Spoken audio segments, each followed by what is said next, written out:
Hey, what's up, everyone? Welcome back to Fresh from my library. I'm gonna do a review of, well, because all Hollywood just loves to make black parodies of anything, and so let's spoof The Purge.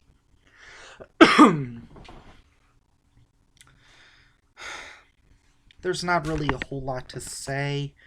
Um, I did think, hold on a second. That looks a little better. I did think there were a few funny parts. I'm not just going to go into any movie and say, like, oh, this movie is terrible because dot dot dot. I'm going to say, if there's positives, I will mention them. I'm the only person that's probably given a positive review to Gem and the Holograms, and I'm probably the only person to give a negative review to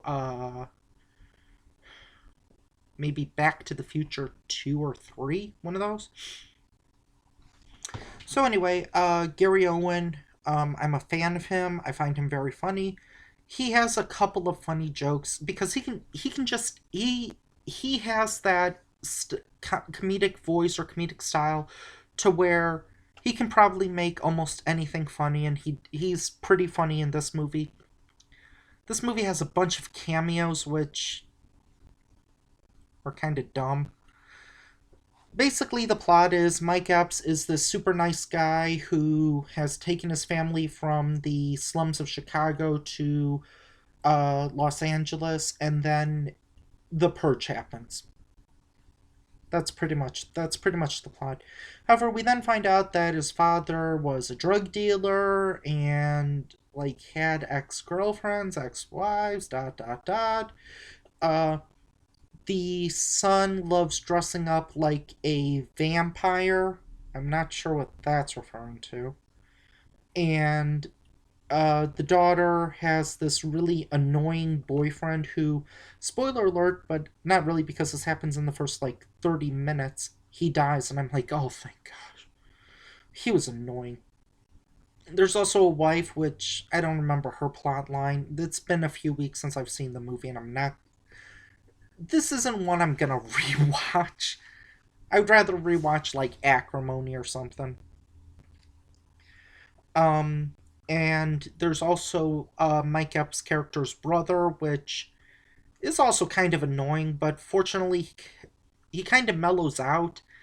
It's it's one of those cases where everyone was annoying, that he was annoying too, but as the movie went on, he kind of became less annoying, and there were a lot of times where Kay and I were watching it, and both of us kept saying, "Stay in the safe room." But no, they have to get out of the safe room, and then that's when killers come in, and then yeah, the president is George Lopez.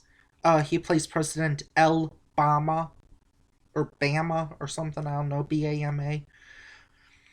And you can tell he's clearly ad libbing because he mentions Eric Estrada and Jay Leno, two people that George Lopez in real life doesn't hates, or I'm sorry, doesn't like or whatever. Charlie Murphy is in the movie, but he's only in the movie for like maybe a minute. He's not, yeah, whatever. How many times can I do that?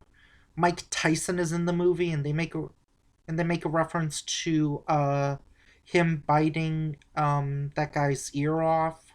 I think Evander Holyfield, maybe. I don't know. Oh well. And there's also and Paul Mooney is also in this movie. I'm not the biggest Paul Mooney fan, and in this movie he plays a KKK.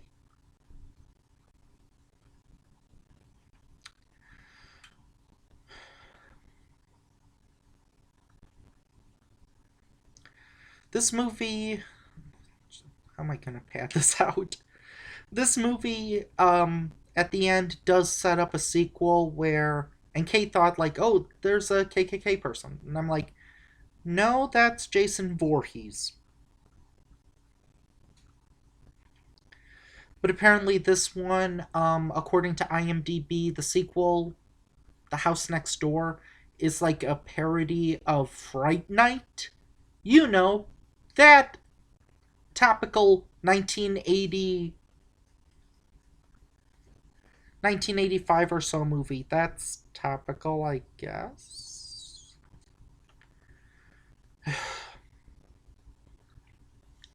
Saban's Power Rangers isn't getting a sequel, but Meet the Blacks gets a sequel. That's very unfortunate. It's incredibly unfortunate. How would I rank this in terms of black spoof movies? I like it better than A Haunted House 1 and 2. Um,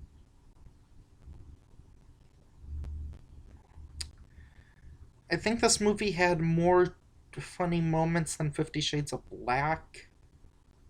Um,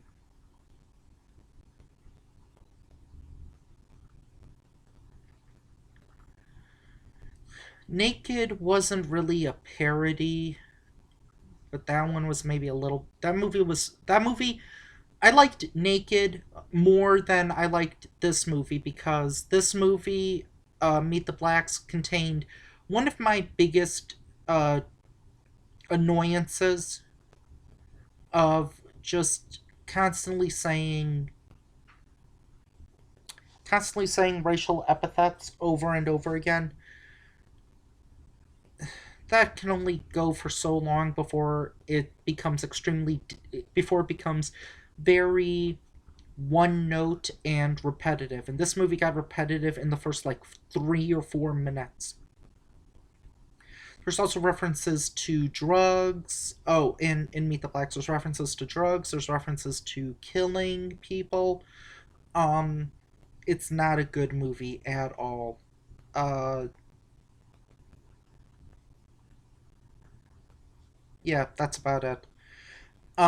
We saw this the same night. We saw this the same day as the Cookout, and the Cookout I think was a better film because it had a better message. Um, that's it. Bye. Don't see Meet the Blacks. Join us next time when we're going to, because it's Black History Month, you have to include a Wayne's Brothers movie. And this was a movie that I wanted to review last year, but it just I couldn't get it in the time. So we reviewed Marlon Wayne's Naked instead. So tune in next time when we check out a review years in the making. Bye.